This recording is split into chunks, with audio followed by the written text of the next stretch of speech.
जय हिंद साथियों, स्वागत है आपका self study classes YouTube channel में। दोस्तों, मैं आपको बता दूं कि 26 तारीख को यानी कि 26 सितंबर को आपका जो है एमपी टेट का एग्ज़ाम है। दोस्तों, उसके लिए आपने अपना आकलन किया अभी से कि नहीं किया? दोस्तों, परीक्षा ऐप पर मॉडल पेपर उपलब्ध हैं।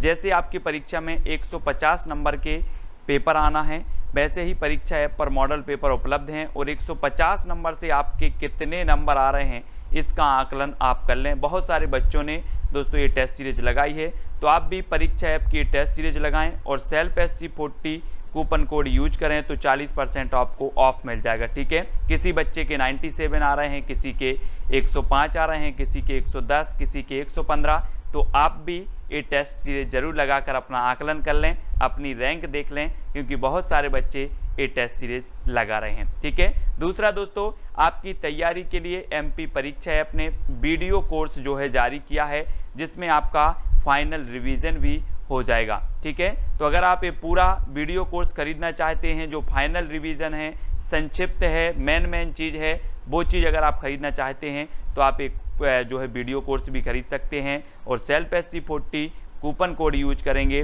तो 40% आपको ऑफ मिल जाएगा। दोस्तों, सबसे पहला हमारा जो प्रश्न है, सीखना किसी स्थिति के प्रति खाली स्थान को दर्शाता है। तब आपको बताना है अभिक्रिया, सक्रिय प्रतिक्रिया, प्रक्रिया या उपरोक्त में से कोई नहीं।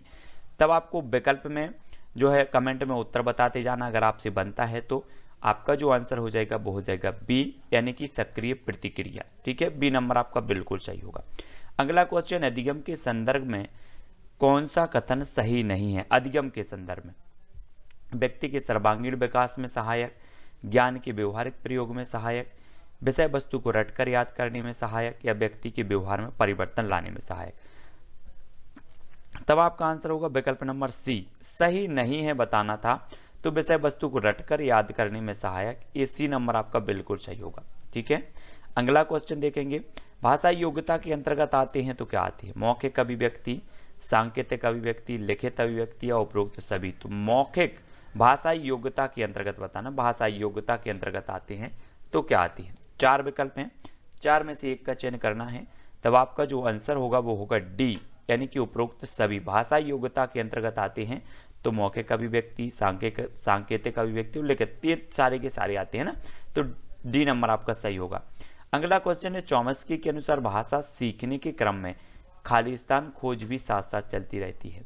तो भाषा सीखने के क्रम में चॉम्स्की के अनुसार जो है वैज्ञानिक खोज भी जो है साथ साथ चलती है। एक नंबर आपका बिल्कुल सही होगा। प्रश्न क्रमांक 4 का एक नंबर सही हो जाएगा। ठीक है, अगला क्वेश्चन, आत्मसातीकरण और समायोजन के माध्यम से बच्चा कई रूपरेखाओं का निर्माण करता है। यह विचार है, तो यह विचार किसका है? प्रश्न क्रमांक 5 का उत्तर हमें बताना है, वाइगोत्स्की का, चॉम्स्की का, पियाजे या फिर पावलोव। तो किसका है? आत्मसातीकरण और समायोजन के माध्यम से बच्चा कई रूपरेखाओं का निर्माण करता है। तब आपका उत्तर होगा सी, यानी कि ये जो कथन है, ये जो विचार है, वो पियाजे साहब का। सी नंबर आपका बिल्कुल सही हो जाएगा। अगला क्वेश्चन देख लेंगे, बाल्यावस्था में किसी वस्तु तक पहुंचने, उसे पहचानने, बिना किसी सहारे के खड़े होना आदि किस प्रकार का नियम कहलाता है? 4 विकल्प हैं, 4 में से एक का चयन करना है। तब प्रश्न क्रमांक 6 का जो आपका आंसर होगा वो होगा बी, यानी कि एक क्रियात्मक अधिगम कहलाता है। बी नंबर आपका बिल्कुल सही हो जाएगा। अगला क्वेश्चन, बच्चा अपनी भाषा के दौरान 2 प्रकार की बोली बोलता है। यह कथन किसका है? चॉम्स्की, वाइगोत्स्की, पियाजे या फिर पावलोव। तो 2 प्रकार के कथन जो है, 2 भाषा के दौरान 2 प्रकार की बोली बोलता है, ये जो है ये वाइगोत्स्की साहब का है। बी नंबर आपका सही होगा। ठीक है, अगला क्वेश्चन, बच्चे में संज्ञानात्मक विकास होता है तो कन्वर्ट ऑपरेशनल, पूर्व ऑपरेशनल, फॉर्मल ऑपरेशनल या फिर उपरोक्त सभी। तो 8 का उत्तर क्या होगा? प्रश्न क्रमांक 8 का जो उत्तर हो जाएगा वो होगा डी, उपरोक्त सभी, है ना। डी नंबर आपका बिल्कुल सही होगा। अगर आपसे बनता है तो आप विकल्प में कमेंट में उत्तर जरूर बताएंगे। भाषा सीखने के क्रम में बालक के अंतर्गत सर्वप्रथम किस अभिव्यक्ति का विकास होता है? तो किस अभिव्यक्ति का विकास होता है? तब प्रश्न क्रमांक 9 का जो उत्तर हो जाएगा वो क्या होगा? आपका आंसर होगा बी, यानी कि मौखिक अभिव्यक्ति आपका बिल्कुल सही होगा। ठीक है, अगला क्वेश्चन देख लेते हैं। अगला जो क्वेश्चन है वो क्या है? भाषा अर्जन में विद्यार्थी नहीं करता तो क्या नहीं करता? अभ्यास, शब्दों की पुनरावृत्ति, अनुकरण या व्याकरण के नियमों का निर्माण। तो भाषा अर्जन में विद्यार्थी नहीं करता तो व्याकरण के नियमों का निर्माण नहीं करता, यानी कि डी नंबर आपका बिल्कुल सही हो जाएगा। ठीक है, अगला क्वेश्चन है भाषा अर्जन को प्रभावित करता है तो क्या करता है? दैनिक जीवन अनुभव, समाज के साथ संपर्क, इच्छा शक्ति और उपरोक्त सभी। तो भाषा अर्जन को प्रभावित करता है साथ ही उपरोक्त सभी, डी नंबर आपका सही होगा। ठीक है, अगला क्वेश्चन है कौन सा नियम स्थूल ज्ञान एवं ज्ञान से सूक्ष्म ज्ञान की ओर अग्रसर होने की बात कहता है? तो कौन सा नियम कहता है? ये 4 नियम है, ज्ञात से अज्ञात की ओर, अनिश्चित से निश्चित की ओर, पूर्ण से अंश की ओर या मूर्त से अमूर्त की ओर। तो 12 का जो आंसर आपका हो जाएगा वो क्या होगा? डी, यानी कि मूर्त से अमूर्त की ओर, डी नंबर आपका सही होगा। अगला प्रश्न है 50,000 शब्द बालक किस आयु में सीखता है? 4 से 6 वर्ष, 6 से 8 वर्ष, 9 से 11 वर्ष या फिर 12 से 15 वर्ष। तो 50,000 शब्द जो बालक है वो किस आयु में सीख जाता है? तो आपका उत्तर होगा सी, 9 से 11 वर्ष। ठीक है, सी नंबर आपका सही होगा। अन्य विषयों की कक्षाएं भी भाषा अधिगम में सहायता करती हैं, क्यों सहायता करती हैं? सभी को आंसर बताना है। आपका जो आंसर है वो क्या हो जाएगा? अन्य विषयों की कक्षा भी भाषा अधिगम में सहायता करती हैं, तब आपका आंसर क्या होगा? सी, अन्य विषयों को पढ़ने पर वैविध्यपूर्ण जो है भाषा प्रयोग के अनेक अवसर उपलब्ध होते हैं, यानी कि सी नंबर आपका बिल्कुल सही हो जाएगा। ठीक है, अगला देख लो, पियाजे के अनुसार भाषा अन्य संज्ञानात्मक तंत्रों की भांति परिवेश के साथ खालिस्तान के माध्यम से ही विकसित होती है। तो किसके साथ? अंतःक्रिया, सामंजस्य, अलगाव या फिर टकराव। 4 विकल्प हैं, 4 में से एक का चयन करना है। तो आपका जो सही उत्तर होगा प्रश्न क्रमांक 15 का वो होगा ए, यानी कि अंतःक्रिया के माध्यम से ही विकसित होती है। अगला क्वेश्चन है अंतःवाक की संकल्पना किससे संबंधित है? तो बताना है अंतःवाक है, अंतःवाक की संकल्पना किससे संबंधित है? तो ये है पियाजे, यानी कि बी नंबर आपका बिल्कुल सही होगा, बी नंबर। ठीक है, नेक्स्ट है भाषा शिक्षण पर हुए शोध बताते हैं कि द्वितीय या फिर विदेशी भाषा में दक्षता सीखने वाले की खालिस्तान और खालिस्तान पर ही ज़्यादा निर्भर है। तो संस्कृति पर, अभिप्रेरणा उपलब्धि पर, अभिवृत्ति अभिप्रेरणा या फिर अभिवृत्ति परिवार पर। तो 17 का उत्तर क्या होगा प्रश्न क्रमांक 17 का? तो 17 का उत्तर होगा सी, अभिवृत्ति प्रेरणा पर, सी नंबर आपका बिल्कुल सही हो जाएगा। अगला क्वेश्चन, पावलाव के प्रयोग में कौन सा कारक सबसे महत्वपूर्ण है? उद्दीपन, आंकड़ा, अवधारणा या फिर संकल्पना। तो पावलाव के जो प्रयोग में सबसे महत्वपूर्ण जो कौन सा कारक है हमें बताना था, तो उद्दीपन, यानी कि ए नंबर आपका सही हो जाएगा। ठीक है, इन्होंने एस आर है ना, इस प्रकार से आर एस इस प्रकार से जो थ्योरी दी है इन्होंने दी है पावलावसी ने। तो विचारात्मक अधिगम के अंतर्गत क्रियात्मक कौशलों को अर्जित करते हैं, चित्रों, शब्दों इत्यादि के माध्यम से सीखते हैं, विभिन्न परिस्थितियों के साथ सामंजस्य स्थापित करना सीखते हैं या बौद्धिक क्षमताओं का प्रयोग करते हैं। तो विचारात्मक अधिगम के अंतर्गत क्या करते हैं हमें बताना है, तब आपका जो आंसर होगा वो हो जाएगा डी, यानी कि बौद्धिक क्षमताओं का प्रयोग करते हैं, डी नंबर आपका बिल्कुल सही हो जाएगा। अगला क्वेश्चन, भाषा के आधारभूत कौशल हैं तो कौन से हमेशा अर्जित किए जाते हैं? सर्वथा पृथक हैं, अंतः संबंधित होते हैं, क्रमबद्ध रूप से चलते हैं। तो भाषा के जो आधारभूत कौशल होते हैं वो होते हैं कैसे? अंतः संबंधित होते हैं, सी नंबर आपका बिल्कुल सही होगा। ठीक है, अगला क्वेश्चन, भाषा के संदर्भ में कौन सा कथन असत्य है? असत्य बताना है। भाषा के संदर्भ में कौन सा कथन असत्य है? भाषा मनुष्यों के बीच परस्पर संवाद स्थापित करने का कार्य नहीं करती, भाषा ज्ञान अर्जन का साधन है, भाषा सामाजिक अस्मिता का साधन भाषा है, या भाषा नियमबद्ध व्यवस्था है। तो 21 का जो आपका आंसर हो जाएगा भाषा के संदर्भ में वो क्या हो जाएगा? ए, भाषा मनुष्यों के बीच परस्पर संवाद स्थापित करने का कार्य नहीं करती। तो ए नंबर आपका बिल्कुल सही होगा। ठीक है, असत्य बताना था यहाँ पर, तो ए नंबर आपका सही होगा। भाषा शिक्षण की विधियां मुख्यतः खालिस्तान पर निर्भर करती हैं, परीक्षा पद्धति, बच्चों का स्तर, आयु प्रकरण, समय अवधि या फिर लक्ष्य भाषा।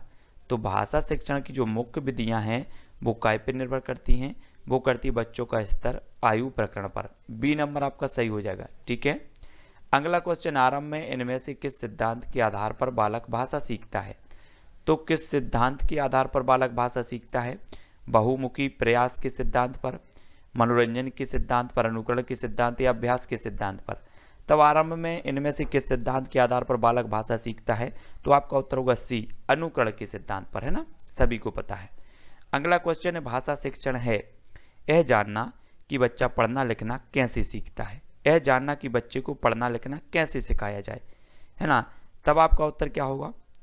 4 विकल्पों में से एक उत्तर बताना है। सभी लोग कमेंट में जरूर लिखें, ए बी सी डी, इस प्रकार से आप लिखेंगे तो आपका उत्तर होगा सी, 1 और 2 आपका बिल्कुल आंसर सही होगा। ठीक है। अगला क्वेश्चन, भाषा शिक्षण में व्याकरण पढ़ने के लिए प्रयुक्त किया जाने वाला सिद्धांत या नियम है तो कौन सा है? आवृत्ति का सिद्धांत, अनुकरण, आगमन निगमन या फिर अनुबंधन का सिद्धांत। तो 25 का आंसर सभी लोग बताएंगे और आपका जो आंसर हो जाएगा वो होगा सी, आगमन निगमन सिद्धांत। सी नंबर आपका सही होगा। भाषा शिक्षण की अनुवाद विधि मातृभाषा को मध्यस्थ नहीं बनाती, मातृभाषा की उपेक्षा करती है, मातृभाषा को मध्यस्थ बनाती है या लक्ष्य भाषा को ही श्रेष्ठ सिद्ध करती है। तब आंसर क्या होगा? भाषा शिक्षण की जो अनुवाद विधि है वो क्या करती है? वो करती है मातृभाषा को मध्यस्थ बनाती है। सी नंबर आपका सही होगा। अगला क्वेश्चन, निम्न में से कौन सा श्रवण कौशल जो है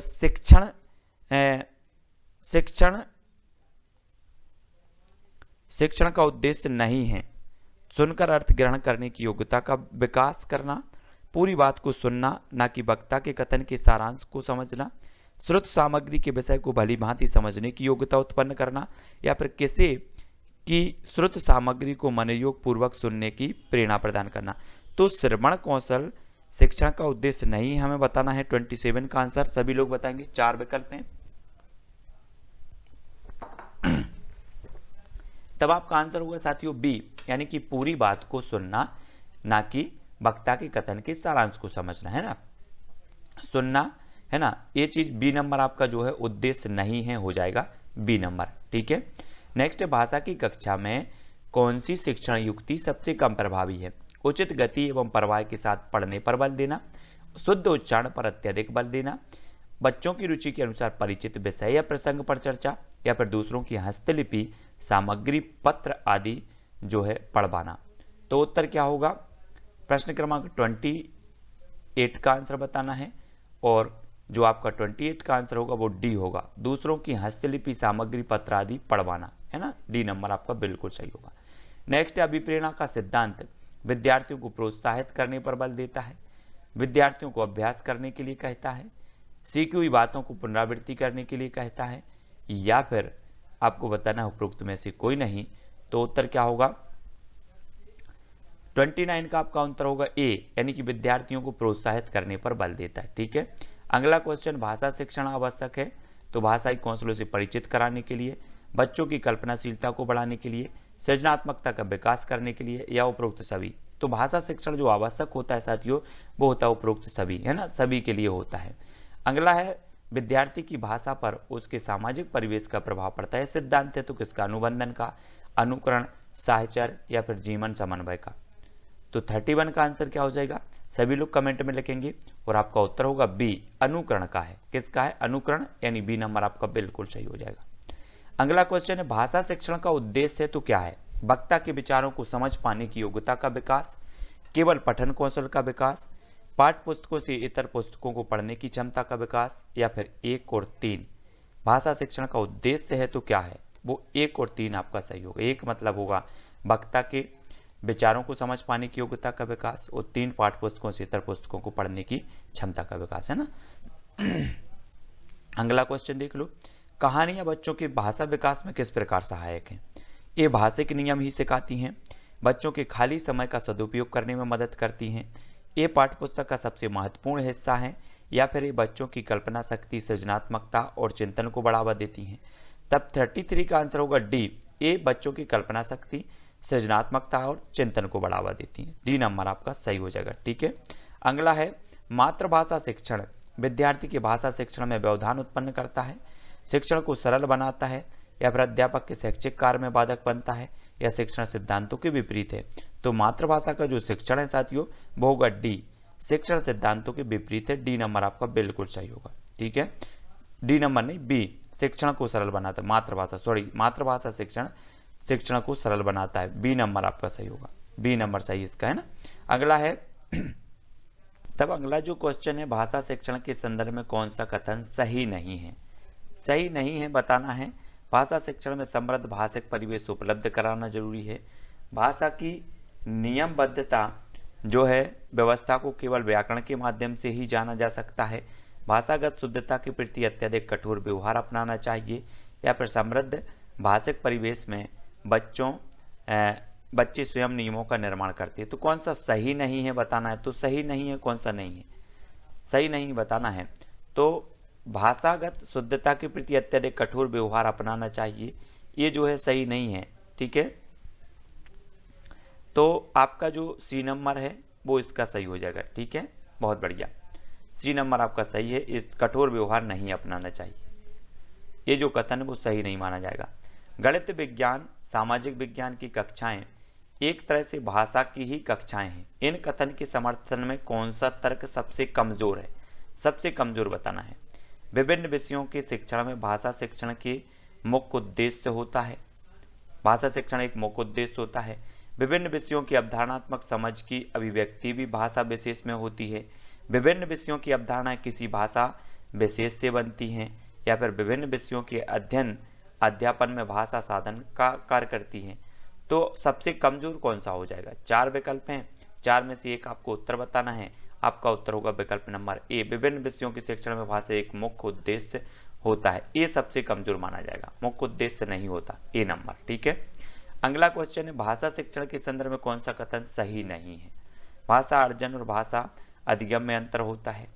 भाषा शिक्षण में केवल भाषाई शुद्धता पर ही अधिक बल रहता है। भाषा सीखने में अन्य विषयों का अध्ययन अध्यापन सहायक होता है। समृद्ध भाषा परिवेश भाषा अर्जित करने में सहायक होता है। तो कौन सा कथन सही नहीं है, तब आपका आंसर क्या हो जाएगा, कमेंट में जरूर लिखें।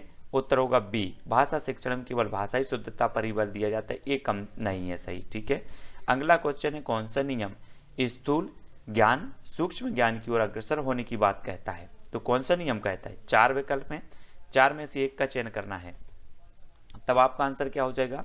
प्रश्न क्रमांक 4 का उत्तर होगा साथियों डी, मूर्त से अमूर्त की ओर। ये जो नियम है वो स्थूल से सूक्ष्म ज्ञान की ओर अग्रसर होने की बात कहता है। तो डी नंबर आपका बिल्कुल सही होगा। अगला क्वेश्चन देख लेते हैं, भाषा शिक्षण का सिद्धांत या नियम नहीं है। तो कौन सा नहीं है। निश्चित उद्देश्य एवं पाठ सामग्री का सिद्धांत, व्यक्तिक भिन्नता का सिद्धांत, या फिर निश्चित से अनिश्चित की ओर का सिद्धांत है ना, या फिर विश्लेषण से संश्लेषण की ओर का नियम। तब हमें बताना है भाषा शिक्षण का सिद्धांत या नियम नहीं है, तो कौन सा नहीं है। तब सभी लोगों को पता है प्रश्न क्रमांक 5 का उत्तर होगा सी, निश्चित से अनिश्चित की ओर का नियम का जो सिद्धांत है ये नहीं है, सी नंबर। ठीक है, अगला क्वेश्चन देखो, गणित के शिक्षक ने राहुल को वाक्य सही करने के लिए कहा, उनके द्वारा ऐसा करना भाषा शिक्षण के किस सिद्धांत के अंतर्गत आएगा। तो जल्दी से बताओ, अनुकरण, मनोरंजन अनुकरण, मौखिक एवं लेखिक कार्य सिद्धांत, या बहुमुखी प्रयास। तो प्रश्न क्रमांक 6 का उत्तर हमें बताना है, और प्रश्न क्रमांक 6 का आंसर आपका होगा डी, बहुमुखी प्रयास। डी नंबर आपका बिल्कुल आंसर सही होगा। ठीक है, अगला देख लो, इनमें से प्राथमिक स्तर पर भाषा शिक्षण का कौन सा उद्देश्य अनिवार्य नहीं है। तो कौन सा नहीं। विभिन्न संदर्भों प्रयुक्त शब्दों के सही अर्थ ग्रहण करना, विभिन्न संदर्भों और स्थितियों में अपनी बात व्यक्त करने की कुशलता का विकास, भाषा के अलंकारिक प्रयोग की क्षमता का विकास, या मानवीय मूल्यों का विकास। तो प्रश्न क्रमांक 7 का उत्तर क्या हो जाएगा। 7 का उत्तर होगा दोस्तों सी, भाषा के अलंकारिक प्रयोग की क्षमता का विकास। ये उद्देश्य अनिवार्यता नहीं है भाषा शिक्षण में, तो सी नंबर आपका सही होगा। ठीक है, अगला क्वेश्चन, कविता पाठ करवाना किस सिद्धांत के अंतर्गत आता है। जीवन समन्वय का सिद्धांत, शिक्षण सूत्रों का सिद्धांत, क्रियाशीलता का सिद्धांत, या बाल केंद्रिता का सिद्धांत। तो कविता पाठ करवाना ये जो आता है सी, क्रियाशीलता का सिद्धांत। सी नंबर आपका बिल्कुल सही होगा। ठीक है, अगला क्वेश्चन है ना, क्या है, उदाहरण देकर नियमों का निर्धारण किया जाता है, तो किस में किया जाता है। सरल से जटिल की ओर, विशेष से सामान्य की ओर, अमनोवैज्ञानिक से तार्किक की ओर, या आगमन से निगमन की ओर। तो 9 का जो उत्तर हो जाएगा आपका वो क्या होगा, डी, यानी कि आगमन से निगमन की ओर। उदाहरण देकर नियमों की ओर जाना, ये आगमन से निगमन की ओर है ना। ठीक है, अगला देखो, भाषा एक विषय है, सैद्धांतिक, व्यवहारिक, नीरस या चुनौतीपूर्ण। तो 4 विकल्प है, 4 में से एक का चयन करना है। तब आपका जो आंसर हो जाएगा वो क्या होगा, बी, यानी कि ये व्यवहारिक है, भाषा एक व्यवहारिक विषय है। बी नंबर आपका बिल्कुल सही होगा। अगला क्वेश्चन, भाषा की प्रकृति के संबंध में कौन सा कथन उचित नहीं है। भाषा कठोरता से व्याकरणिक नियमों का अनुसरण करती है। भाषा एक दूसरे के सानिध्य में फलती फूलती है। भाषा एक नियमबद्ध व्यवस्था है। या फिर भाषा का जितना अधिक प्रयोग किया जाए उतनी ही भाषा पर पकड़ मजबूत होती जाएगी। तो 11 का उत्तर बताना है और 11 का जो आपका आंसर होगा वो होगा ए, यानी कि भाषा कठोरता से व्याकरण नियमों का अनुसरण करती है। ए नंबर आपका बिल्कुल सही होगा। ठीक है, हाँ।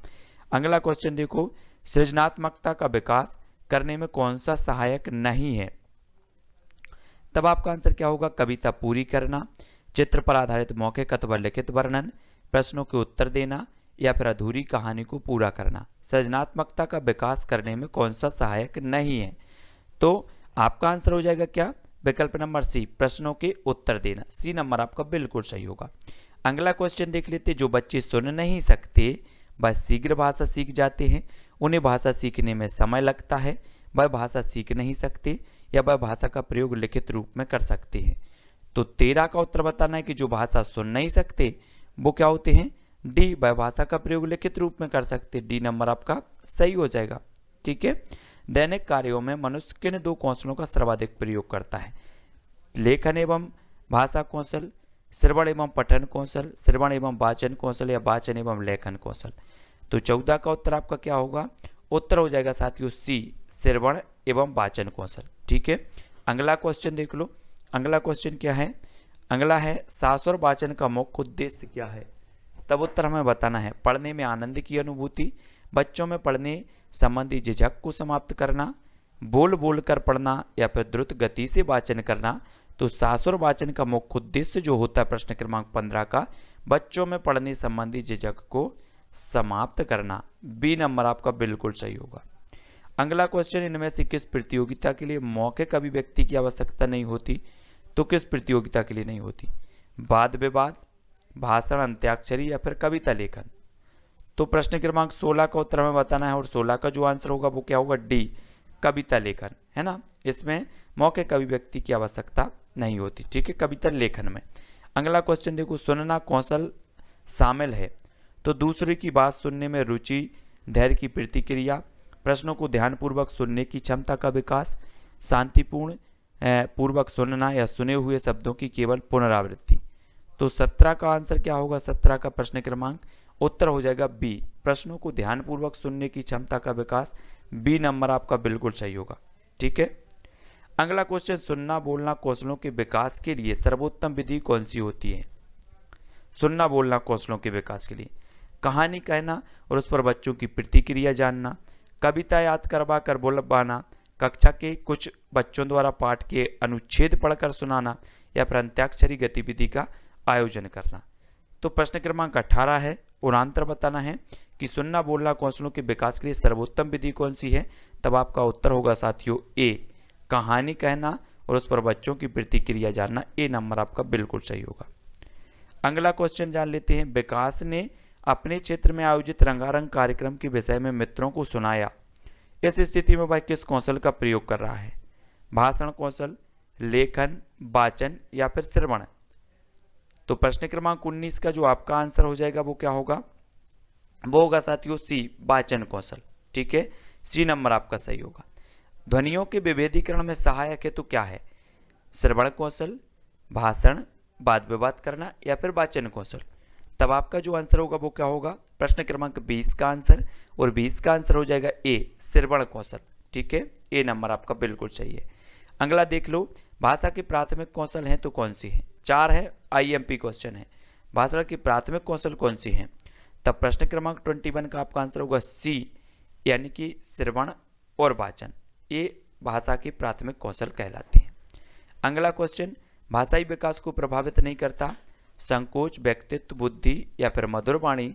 तो 22 का जो आपका आंसर होगा, भाषाई विकास को प्रभावित नहीं करता, तो वो नहीं करता मधुर वाणी, यानी डी नंबर आपका राइट आंसर होगा। अगला क्वेश्चन देख लो, छात्र व्याकरण के माध्यम से खालिस्तान करना सीखते हैं। ध्वनियों का शुद्ध उच्चारण, विराम चिन्हों का शुद्ध प्रयोग, भाषा का लिखित एवं मौखिक रूप से शुद्ध प्रयोग, या फिर ध्वनियों में सूक्ष्म अंतर। तो प्रश्न क्रमांक 23 और इसका जो आंसर होगा वो क्या होगा, सी, यानी कि भाषा का लिखित एवं मौखिक रूप से शुद्ध प्रयोग करना सीखते हैं ना। तो अगला क्वेश्चन देखें, आगमन विधि द्वारा व्याकरण पढ़ाने में कौन सा जो है शिक्षण सूत्र कार्य करता है।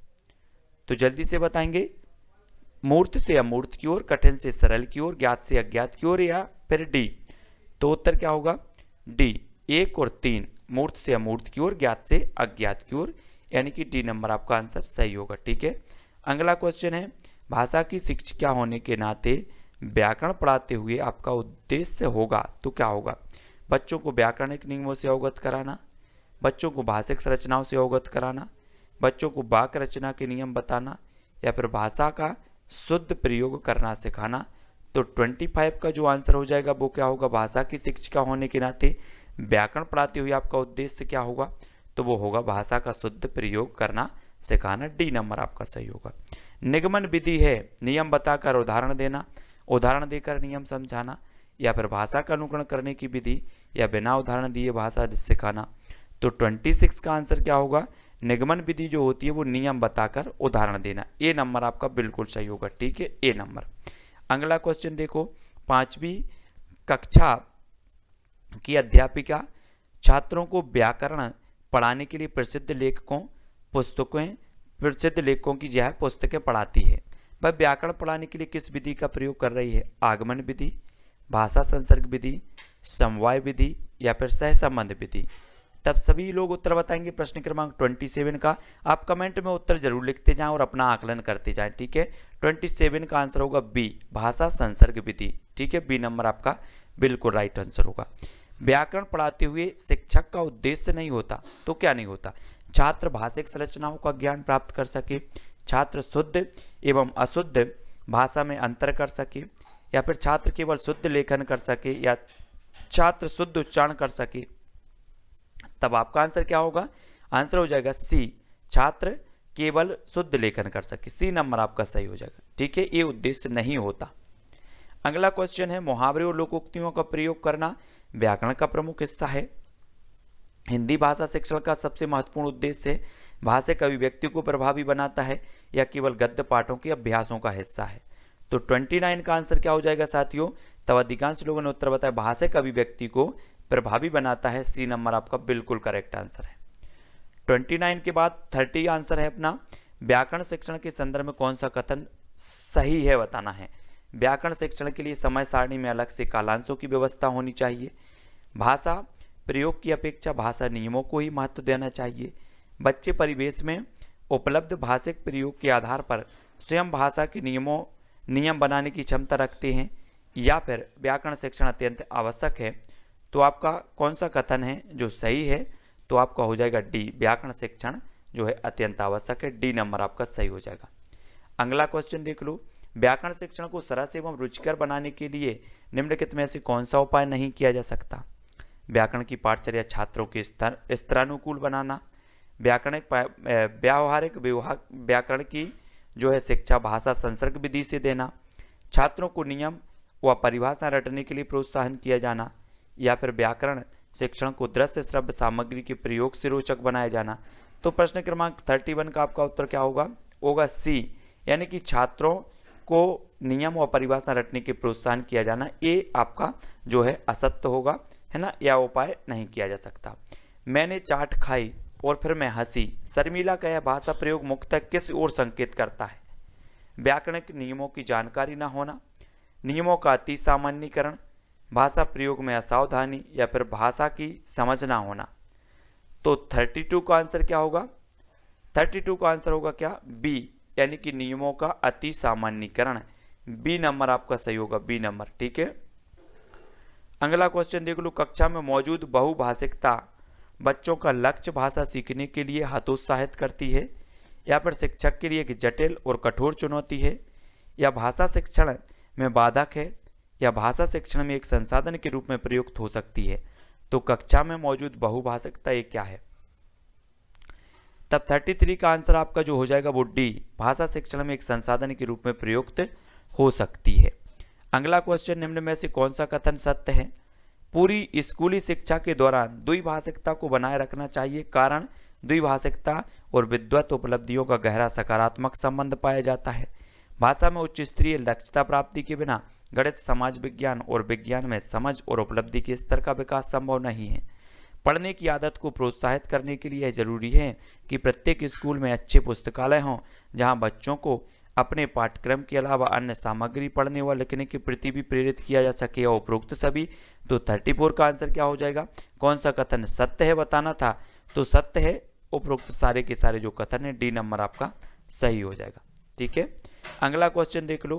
प्राथमिक स्तर पर बहु सांस्कृतिक पृष्ठभूमि वाली कक्षा में बच्चे लक्ष्य भाषा के परिवेश से भाषा अर्जित करते हुए लक्ष्य भाषा की अपनी भाषा से तुलना करते हैं, धीरे धीरे भाषा के रचनात्मक प्रयोग का अभ्यास करने लगते हैं, उसे शुद्ध अशुद्ध रूप में पहचानते हैं या फिर व्याकरणिक नियमों की शुद्धता को परखते हैं। तब आपका आंसर क्या होगा? 4 विकल्प है, 4 में से उत्तर बताना है 35 का, तो आपका उत्तर होगा धीरे धीरे भाषा के रचनात्मक प्रयोग का अभ्यास करने लगते हैं, तो बी नंबर आपका बिल्कुल सही हो जाएगा। ठीक है, अगला क्वेश्चन देख लेते हैं। मातृभाषा क्षेत्रीय भाषा का प्रयोग शिक्षा के सभी उच्च स्तरों तक जारी रहना चाहिए, क्यों रहना चाहिए? मातृभाषा या आसपास की भाषा में उच्च दक्षता का स्तर, बेहतर संज्ञानात्मक विकास, अंतर्वैयक्तिक संवाद कुशलता व सैद्धांतिक स्पष्टता को बढ़ावा देने में महत्वपूर्ण भूमिका निभाता है, या फिर ऐसा करना अंतर्राष्ट्रीय संबंधों में विस्तार के दृष्टिकोण से सर्वाधिक आवश्यक है, या फिर मातृभाषा में बच्चों की रुचि अधिक होती है, या केवल मातृभाषा के जरिए ही बच्चों के संज्ञानात्मक विकास एवं संवाद कुशलता को बढ़ाया जाता है। तो मातृभाषा क्षेत्रीय भाषा का प्रयोग शिक्षा के सभी उच्च स्तरों तक जारी रहना चाहिए, क्यों रहना चाहिए? 36 का आंसर क्या होगा? इसका उत्तर होगा ए, यानी कि मातृभाषा या आसपास की जो भाषा है में उच्च दक्षता का स्तर, बेहतर संज्ञानात्मक विकास, अंतर्वैयक्तिक संवाद कुशलता व सैद्धांतिक स्पष्टता को बढ़ावा देने में महत्वपूर्ण भूमिका निभाता है। ये नंबर आपका सही होगा। अगला क्वेश्चन, हिंदी भाषा की पाठ्य पुस्तक में लोक गीतों को शामिल करने का कौन सा उद्देश्य सबसे कम महत्वपूर्ण है? तो कौन सा सबसे कम महत्वपूर्ण है? लोकगीतों से संबंध राज्यों की जानकारी देना, लोकगीतों की रसानुभूति, लोकगीतों के माध्यम से भारत की सांस्कृतिक विशेषताओं से परिचित कराना, या फिर लोकगीतों की भाषिक विशेषताओं से परिचित होने का अवसर मुहैया कराना। तो 37 का आंसर क्या हो जाएगा? तब आपका जो आंसर होगा 37 का वो होगा बी, यानी कि लोक गीतों की रसानुभूति, ये जो है उद्देश्य कम महत्वपूर्ण है। बी नंबर आपका बिल्कुल सही होगा। अगला क्वेश्चन है, एक बहु सांस्कृतिक पृष्ठभूमि वाली कक्षा में भाषा सीखने से संबंधित कौन सा विचार उचित है? बहु सांस्कृतिक बताना है, व्याकरणिक नियमों का अधिक से अधिक प्रयोग होना चाहिए, समृद्ध भाषिक परिवेश का निर्माण किया जाना चाहिए, अधिक से अधिक पुस्तकों का निर्माण किया जाना चाहिए, या फिर बालकों में भाषा सीखने की क्षमता बलपूर्वक विकसित की जानी चाहिए। तब सभी लोग उत्तर बताएंगे कि कौन सा विचार उचित है। तो उचित कौन सा है? बी, समृद्ध भाषिक परिवेश का निर्माण किया जाना। ठीक है, तो आप उत्तर जरूर बताएं कमेंट में, वीडियो को लाइक जरूर कर दें। एक से अधिक भाषाओं का प्रयोग बच्चों को किसी भी भाषा में निपुणता प्राप्त नहीं करने देता, भाषा सीखने की प्रक्रिया को धीमा करता है, संज्ञानात्मक रूप से समृद्ध होने का संकेत है, या भाषा सीखने में बाधक है। तो एक से अधिक भाषाओं का प्रयोग है वो क्या है? 39 का आंसर होगा सी, संज्ञानात्मक रूप से जो है समृद्ध होने का संकेत है। सी नंबर बिल्कुल सही होगा।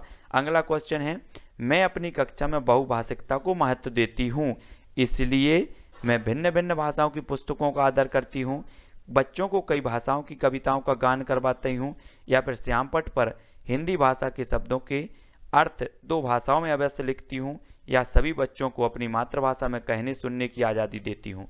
तो 40 का आंसर क्या हो जाएगा साथियों? 40 का आंसर होगा डी, सभी बच्चों को अपनी मातृभाषा में कहने सुनने की आज़ादी देती हूँ। डी नंबर आपका बिल्कुल सही होगा। अगला क्वेश्चन देख लो, मातृभाषा में शिक्षा से कक्षा में पढ़ाई करने में सुविधा होगी, शिक्षार्थियों की अधिकाधिक प्रतिभागिता, बेहतर परिणाम निकलेंगे, या उपरोक्त सभी। तो 41 का आंसर बताना है, तब 41 का आंसर होगा डी, उपरोक्त सभी आपका आंसर होगा। अगला क्वेश्चन है, आपकी कक्षा में कुछ विद्यार्थी सड़क को सड़क बोलते हैं, इसका सबसे संभावित कारण क्या है? लापरवाही का होना, उनकी मातृभाषा का प्रभाव, उन्हें हिंदी ना आना या सुनने में समस्या। तो 42 का आंसर क्या हो जाएगा साथियों? इसका आंसर होगा बी, उनकी मातृभाषा का प्रभाव होता है, बी नंबर। ठीक है, अगला क्वेश्चन है, एक बहुसांस्कृतिक पृष्ठभूमि वाली कक्षा में भाषा सीखने से संबंधित कौन सा विचार उचित है? उचित विचार बताना है। तो व्याकरणिक नियमों का अधिक से अधिक प्रयोग होना चाहिए, या फिर समृद्ध भाषिक परिवेश का निर्माण किया जाना चाहिए, या फिर अधिक से अधिक पुस्तकों का निर्माण किया जाना चाहिए, या फिर बालकों में भाषा सीखने की क्षमता बलपूर्वक विकसित की जानी चाहिए। तब हमें उत्तर बताना है कौन सा संबंधित कौन सा विचार उचित है बतानी है। तो प्रश्न क्रमांक 1 का आंसर क्या हो जाएगा? 1 का होगा बी, यानी कि समृद्ध भाषिक परिवेश का निर्माण किया जाना चाहिए, बी नंबर आपका बिल्कुल सही होगा। ठीक है, अगला क्वेश्चन है, एक से अधिक भाषाओं का प्रयोग बच्चों को किसी भी विषय में निपुणता प्राप्त नहीं करने देता, या फिर भाषा सीखने की प्रक्रिया को धीमा करता है, या फिर संज्ञानात्मक रूप से समृद्ध होने का संकेत है, या फिर भाषा सीखने में बाधक है। तो एक से अधिक भाषाओं का प्रयोग क्या करता है?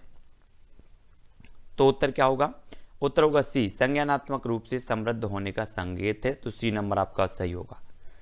अगला क्वेश्चन देख लो, मैं अपनी कक्षा में बहुभाषिकता को महत्व देती हूँ, इसलिए भिन्न भिन्न भाषाओं की पुस्तकों का आदर करती हूँ, बच्चों को कई भाषाओं की कविताओं का गान करती हूँ, या फिर श्यामपट्ट पर हिंदी भाषा के शब्दों अर्थ दो भाषाओं में अवश्य लिखती हूँ, या फिर सभी बच्चों को अपनी मातृभाषा में कहने सुनने की आज़ादी देती हूँ। तो आपका प्रश्न क्रमांक 3 का उत्तर होगा डी, मातृभाषा में कहने सुनने की आज़ादी देती हूँ, डी नंबर आपका सही होगा। ठीक है, अगला क्वेश्चन, मातृभाषा में शिक्षा से कक्षा में पढ़ाई करने में सुविधा होती है, शिक्षार्थियों की अधिकाधिक प्रतिभागिता, बेहतर परिणाम, या फिर उपरोक्त सभी। तो 4 का उत्तर क्या होगा? 4 का उत्तर हो जाएगा दोस्तों डी, डी आपका बिल्कुल सही, उपरोक्त सभी आंसर सही हो जाएगा। अगला क्वेश्चन, हिंदी की कक्षा में प्रायः है हिंदीतर भाषी बच्चे अरुचि प्रदर्शित करते हैं, क्योंकि उन्हें हिंदी सीखने का उपयोग नजर नहीं आता, अध्यापक उनकी भाषा संबंधी त्रुटियों को सहजता से स्वीकार नहीं करते, या पर उन्हें अपनी भाषा के प्रति विशेष लगाव होता है, या उन्हें तुलनात्मक रूप से हिंदी बहुत कठिन लगती है।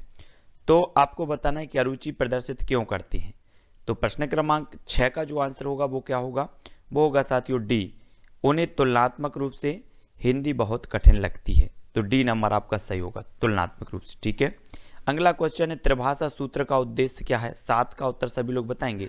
देश में बहुभाषी संवाद के परिवेश को बढ़ावा देना, भिन्न संस्कृति से परिचित करवाना, विदेशी भाषा से परिचित कराना, या फिर उपरोक्त सभी। तो 7 का उत्तर क्या होगा? त्रिभाषा सूत्र का जो उद्देश्य होता है साथियों वो होता है डी, यानी कि उपरोक्त सभी आपका आंसर होगा, है ना। अगला क्वेश्चन देख लो, बहुभाषिक कक्षा में समस्या है शिक्षक संबंधी, छात्र संबंधी, भाषा संबंधी, या उपरोक्त सभी। तो बहुभाषिक कक्षा में क्या समस्या है? आपका जो आंसर हो जाएगा प्रश्न क्रमांक 8 का वो होगा उपरोक्त सभी, डी नंबर का। ठीक है, बहुसांस्कृतिक पृष्ठभूमि वाली कक्षा में भाषा शिक्षक को क्या करना चाहिए? मौखिक कौशलों पर बल देना चाहिए, अभिव्यक्तात्मक कौशल पर ही बल देना चाहिए, परस्पर बातचीत करने के आधिकारिक अवसर देने चाहिए, या फिर बच्चों को मानक भाषा का प्रयोग के लिए ही कहना चाहिए। तब 4 विकल्प हैं, और प्रश्न क्रमांक 9 का उत्तर होगा परस्पर बातचीत करने के अधिकाधिक अवसर देने चाहिए, सी नंबर आपका बिल्कुल आंसर सही होगा। अगला क्वेश्चन देख लो, बहुभाषिक कक्षा के संदर्भ में आप इनमें से किस गतिविधि को सर्वाधिक उचित समझते हैं? स्वतंत्र शब्द को 10 बार बोलिए, सूर्य अस्त हो गया वाक्य को 10 बार लिखिए, हिंदी पाठों में आए चिड़िया पुस्तक कुआं को अपनी भाषा में क्या कहते हैं बताइए, या फिर लठ शब्दों के रूप में हिंदी कंठस्थ कीजिए। तो आप बताना है बहुभाषिक कक्षा के संदर्भ में आप इनमें से किस गतिविधि को सर्वाधिक उचित समझते हैं। तब आपका आंसर क्या होगा? प्रश्न क्रमांक 10 का उत्तर होगा साथियों सी, हिंदी पाठों में आए चिड़िया पुस्तक कुआं को अपनी भाषा में क्या कहते हैं बताइए, सी नंबर आपका सही होगा। अगला क्वेश्चन देखो, बहुसांस्कृतिक पृष्ठभूमि वाली भारतीय कक्षाओं में भाषा शिक्षण के लिए अति आवश्यक है तो क्या है? परस्पर बातचीत के लिए अनेक अवसरों का निर्माण, विद्यार्थियों को श्रवण व लेखन कौशलों के अधिकाधिक अवसर देना, या विद्यार्थियों को भाषण व लेखन कौशलों के अधिकाधिक जो है अवसर देना, या फिर लक्ष्य भाषा के विभिन्न भाषिक तत्वों का अधिकाधिक अभ्यास। तो प्रश्न क्रमांक 10 है और 10 का जो आंसर बताना है तब आपका आंसर होगा ए, परस्पर बातचीत के लिए अनेक अवसरों का निर्माण, है ना। ए नंबर आपका बिल्कुल सही होगा। अगला क्वेश्चन देख लो, भाषा के आधार पर आधारभूत कौशल हैं तो कौन है? हमेशा अर्जित किए जाते हैं, सर्वथा पृथक हैं, अंतः संबंधित होते हैं, या फिर क्रमबद्ध रूप से चलते हैं। तो भाषा के आधारभूत कौशल कौन से हैं? प्रश्न क्रमांक 11 का आंसर क्या होगा? तो आंसर होगा सी, यानी कि अंतः संबंधित होते। सी नंबर आपका बिल्कुल सही होगा। स्वाभाविक अभिव्यक्ति, कल्पनाशीलता, कौशल और सोच को विकसित करना भाषा शिक्षण का एकमात्र उद्देश्य है, भाषा शिक्षण का उद्देश्य नहीं है, भाषा शिक्षण का एक महत्वपूर्ण उद्देश्य है, या फिर भाषा शिक्षण को किसी प्रकार की दिशा नहीं देता। तो स्वाभाविक अभिव्यक्ति, कल्पनाशीलता, कौशल और सोच को विकसित करना, ये 12 का उत्तर आपका सी होगा। भाषा शिक्षण का एक महत्वपूर्ण उद्देश्य है। सी नंबर आपका बिल्कुल सही है। जिन्होंने भी सी बताया उनका आंसर बिल्कुल सही हो जाएगा। अगला क्वेश्चन है, भाषा कौशलों के बारे में कौन सा कथन सही है? भाषा के कौशल केवल क्रमबद्ध रूप से ही सीखे जाते हैं, भाषा के कौशल परस्पर अंतः संबंधी हैं, भाषा के कौशलों में से केवल पढ़ना लिखना महत्वपूर्ण है, या भाषा के कौशलों में से केवल सुनना बोलना ही महत्वपूर्ण है। तो प्रश्न क्रमांक 13 है और आपका आंसर हो जाएगा बी, यानी कि भाषा के कौशल परस्पर अंतः संबंधी हैं। तो बी नंबर आपका सही होगा। अगला देख लो, ग्राहात्मक कौशल में शामिल है तो क्या है? सुनना बोलना, बोलना सीखना, सुनना पढ़ना, या पढ़ना लिखना। तो ग्राहात्मक कौशलों में जो शामिल होता है साथियों वो होता है क्या? सुनना और पढ़ना। सी नंबर आपका बिल्कुल राइट आंसर होगा। अगला क्वेश्चन है, सुनना कौशल के बारे में कौन सा कथन उचित नहीं है?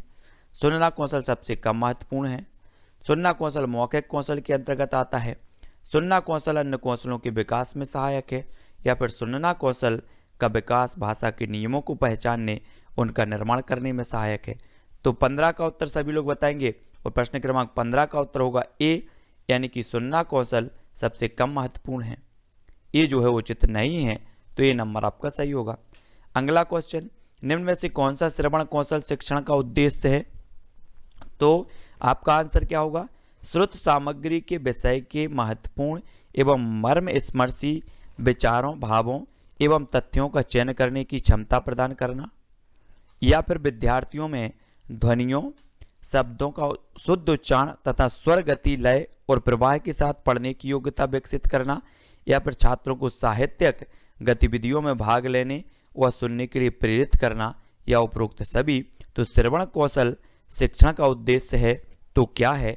तब आपका आंसर हो जाएगा डी, यानी कि उपरोक्त सभी। डी जिन्होंने बताया उनका आंसर बिल्कुल राइट है। ठीक है, यदि छात्र की खालिस्तान इंद्रियों में दोष है तो वह ना भाषा सीख सकता है और ना अपने मनोभावों को अभिव्यक्त कर सकता है।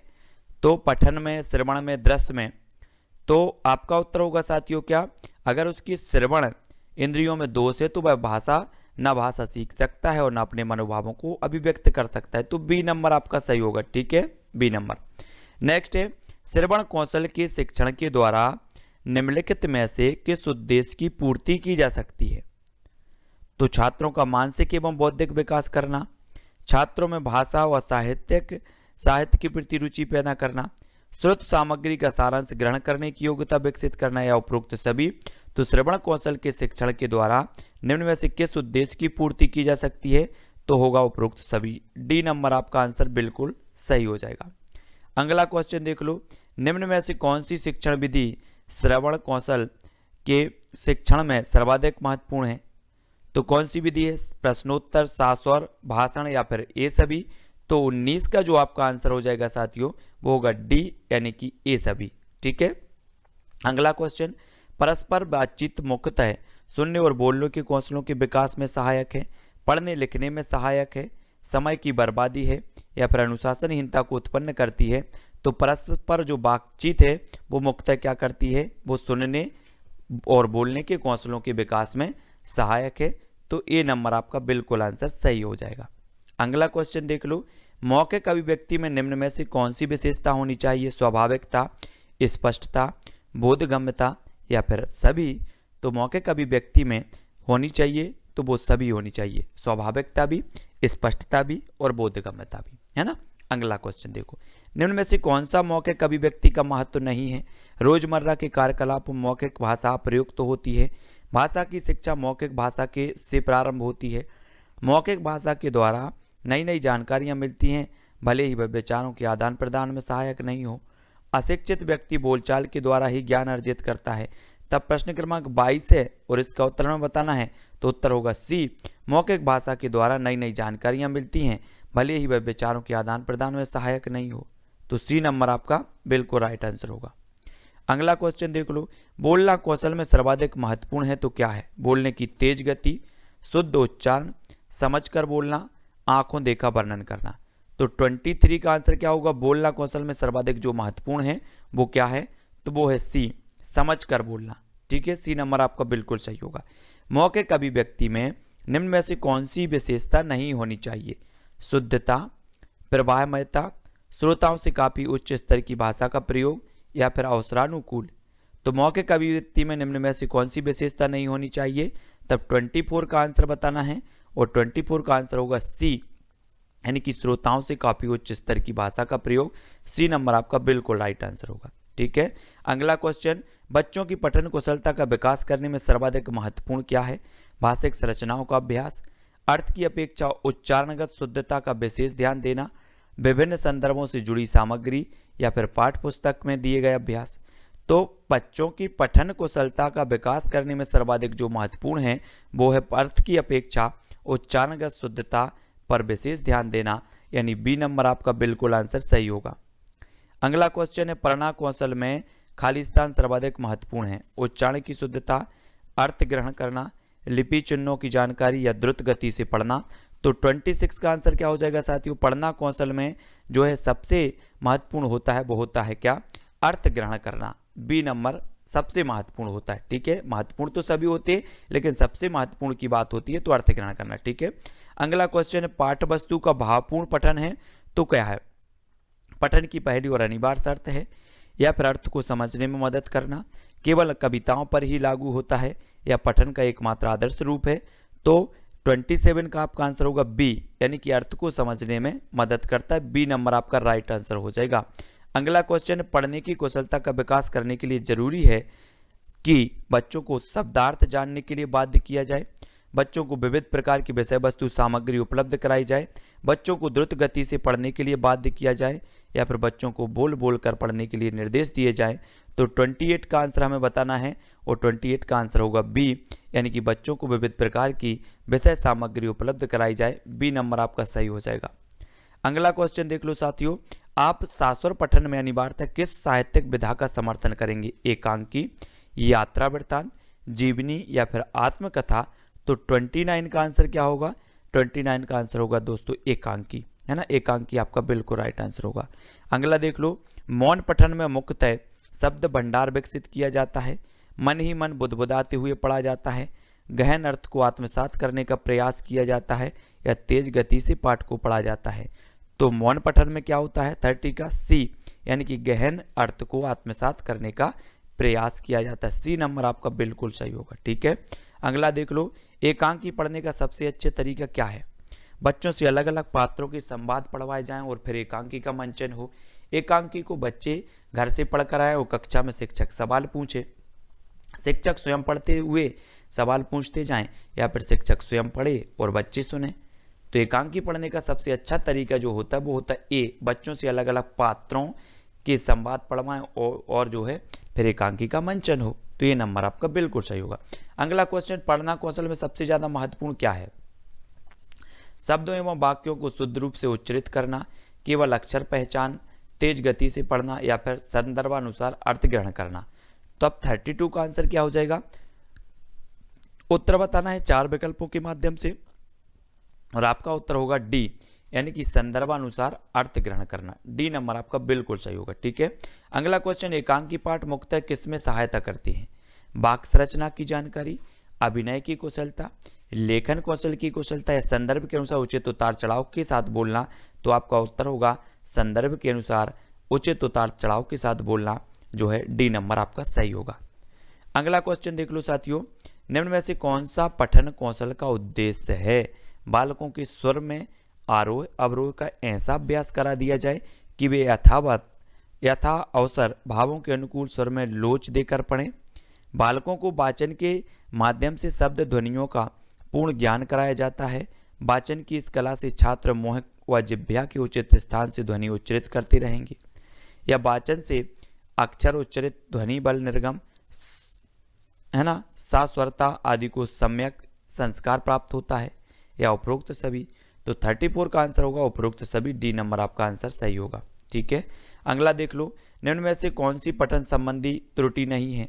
अशुद्ध उच्चारण, वाचन में सम्यक गति, अटक अटक कर पढ़ना, या भावानुकूल आरोह अवरोह का अभाव।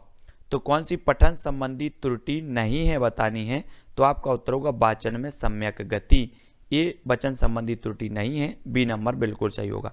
नेक्स्ट है शास्त्र वाचन में जो है निम्न में से किस पर सबसे कम ध्यान दिया जाना चाहिए? शुद्धता, स्पष्टता, भावानुकूल वाचन, स्थानीय बोलियों का प्रभाव, या ब्राह्म चिन्हों का समुचित प्रयोग। तो शास्त्र वाचन में सबसे कम जो ध्यान देना चाहिए वो काय में दिया जाना चाहिए? सी नंबर आपका बिल्कुल सही होगा। ठीक है, सी नंबर में आपका बिल्कुल आंसर सही हो जाएगा। तो साथियों यहाँ पर हमने लगभग 100 प्रश्नों कंप्लीट किए और 100 प्रश्नों को पढ़ लिया है। ठीक है, और अब दोस्तों आपको क्या करना है कि हमारे टेलीग्राम ग्रुप से जुड़ना है, और इसके बाद एक पार्ट और आएगा 100 प्रश्नों का, वो भी आपको देखना है। ऐसे महत्वपूर्ण कई पार्ट आएंगे।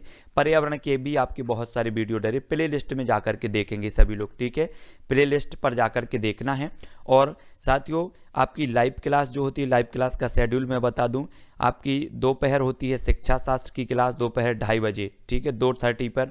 शाम को 6:30 बजे पर्यावरण की क्लास, 7:15 पर बाल विकास की क्लास, 10:10 पर हिंदी की क्लास। तो ये लाइव क्लासें होती हैं, जो भी जुड़ना चाहते वो जुड़ सकते हैं। वीडियो को लाइक जरूर करें और शेयर करें। आज के लिए बस इतना ही। जय हिंद।